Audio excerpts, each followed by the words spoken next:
La fille en bleu, santé, bien-être. Chris Semet, bonjour.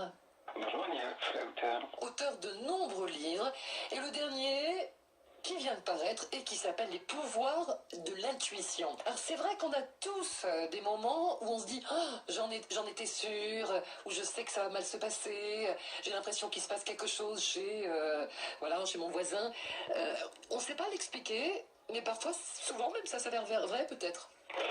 Oui, on a tous l'intuition, alors plus ou moins à des degrés différents, parce qu'on n'a pas tous la même intuition, en tout cas on ne l'appréhende pas de la même manière, mais c'est vrai qu'on a tous, je dirais, constaté dans sa vie que parfois on dit oui effectivement je le savais, j'en étais sûr, cette personne je ne la sentais pas, ou au contraire je l'apprécie mais pas dans le sens aimé, plutôt on la sent bien en fait, et c'est vrai que comme ça dans le quotidien cette capacité peut nous aider en tout cas à anticiper des situations ou des comportements en fait. Mais alors, d'où nous vient cette intuition?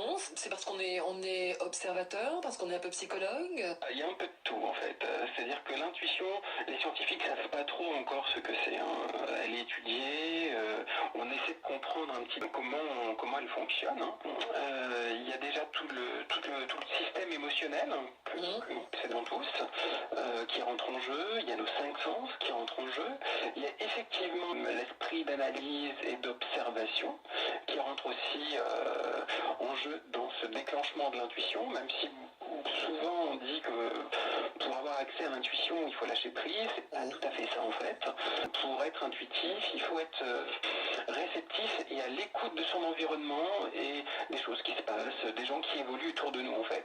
L'intuition ce serait comment je pourrais dire ça, une hyper-conscience de notre environnement et des autres, et du coup ça nous permettrait d'anticiper certains événements, certains faits ou certains comportements. C'est une sorte de 6e sens qui utiliserait les 5 autres pour pouvoir s'exprimer au travers de nos émotions. C'est vrai que l'intuition de toute façon, elle peut soit prendre gérer l'image d'un panneau d'indicateur du style attention, danger, et là pour le coup elle utilise la peur pour s'exprimer, c'est ça, elle utilise la peur, elle utilise des émotions qui sont des émotions liées au stress aussi parfois. C'est difficile de la décrypter dans notre quotidien parce qu'effectivement elle se mélange en même temps avec tellement d'émotions.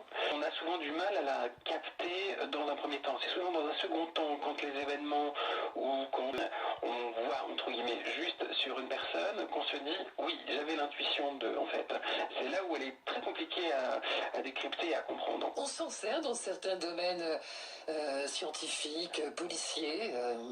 Tout à fait. Un profiler, c'est ça?